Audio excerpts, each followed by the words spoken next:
This week marks the 80th anniversary of the atomic bombs on Hiroshima and Nagasaki, a pivotal moment that led to the end of World War II. The world has since witnessed the devastating and heartbreaking aftermath of the United States' use of the two atomic bombs. The horrific scale of death and suffering has ensured that these bombings stand as the most powerful deterrent against the use of nuclear weapons, shaping global policy and international relations ever since. The story of the Nagasaki bombing, its connection to Kyoto, and the role of US Secretary of War Henry Stimson is a complex web of strategic decisions, personal convictions, and a series of chance events that ultimately shaped the end of World War II. We are here to provide you with a detailed account of specific timelines, the individuals involved, and the intricate reasoning behind the decisions made. In the spring of 1945, with the successful Trinity test of the atomic bomb, part of the very infamous Manhattan Project, the United States formed the Target Committee. This committee had to select the first cities to be hit in Japan. The committee was composed of military and scientific experts, including figures like General Leslie Groves, the head of the Manhattan Project. Their criteria for target selection were precise, size and importance being the first. The city had to be a large urban area of at least 3 miles in diameter.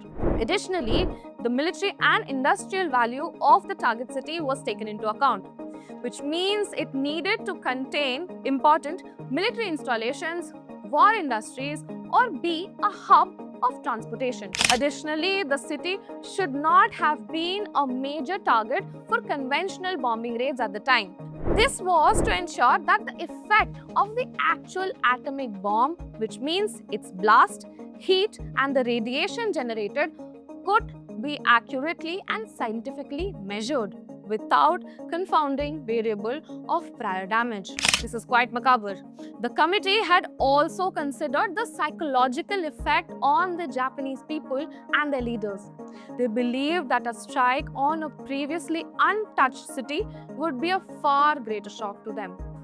Based on these criteria, the committee then drew up a list of cities. Kyoto, a former imperial capital of Japan, a major industrial center, and a city largely spared from previous bombing raids, became a leading candidate. Its cultural significance, from purely a military perspective, was considered as an advantage, as its destruction would have a profound psychological impact on the Japanese.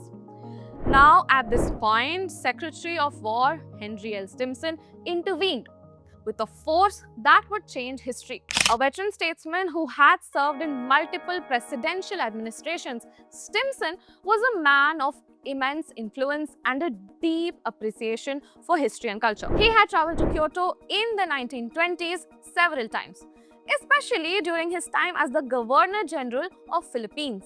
According to his own memoirs and the accounts of others, he was deeply moved by Kyoto's beauty and significance. Stimson's opposition to bombing Kyoto was not merely sentimental, though. It was rooted in a sophisticated understanding of geopolitics and post-war planning. His arguments, which he pressed forcefully on General Groves and later on President Truman, were as we explain. First being cultural vandalism. Stimson believed that the destruction of Kyoto's priceless cultural heritage would be an act of barbarism that would forever tarnish the United States' moral standing.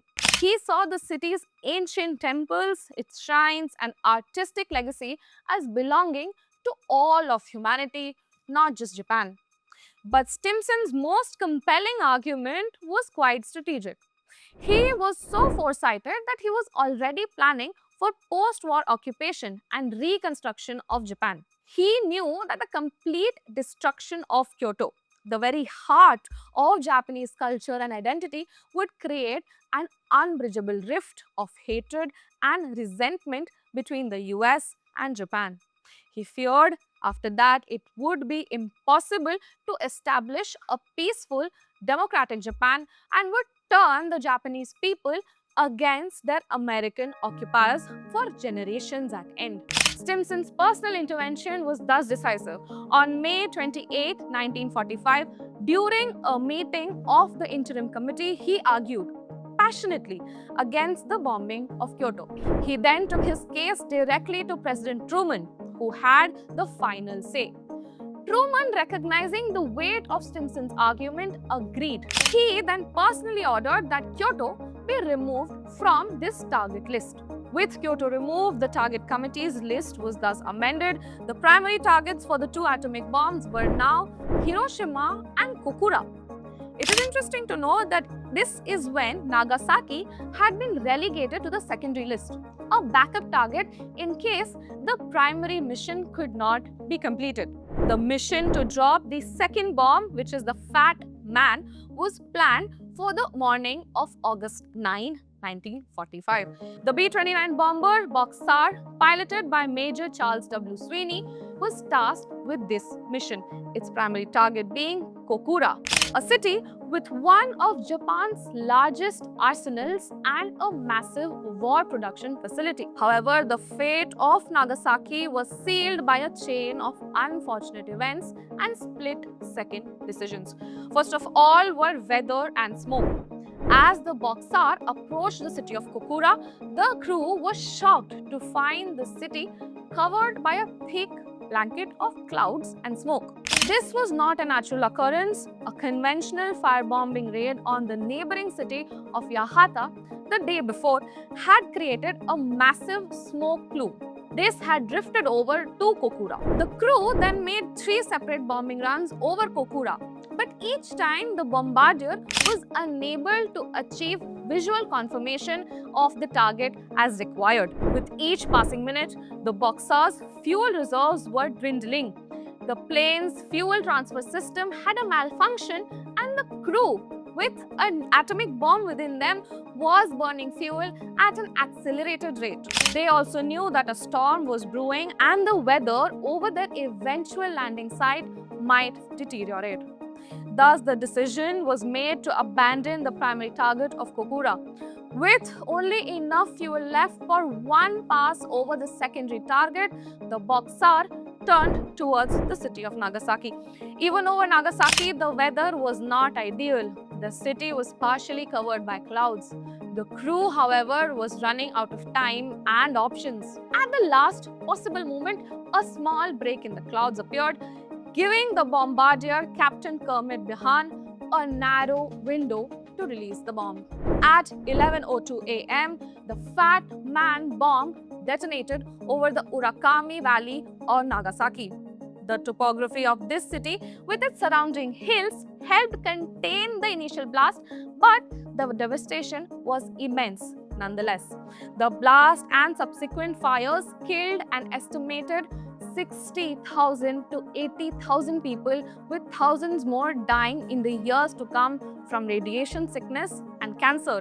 The bombing of Nagasaki, combined with the Soviet Union's declaration of war on Japan and the very psychological shock of the Hiroshima bombing, broke the will of the Japanese government. On August 15, 1945, Japan announced its unconditional surrender, bringing an end to World War II. The story of Kyoto's salvation and Nagasaki's destruction remains a powerful and somber reminder of the profound and often unpredictable consequences of war. It illustrates how a single individual's vision for a post-war world, combined with a twist of fate, could alter the course of history for two cities, and not just that, but for the entire world. This is all from us today. I am Garima, and you are watching The Asian Chronicle.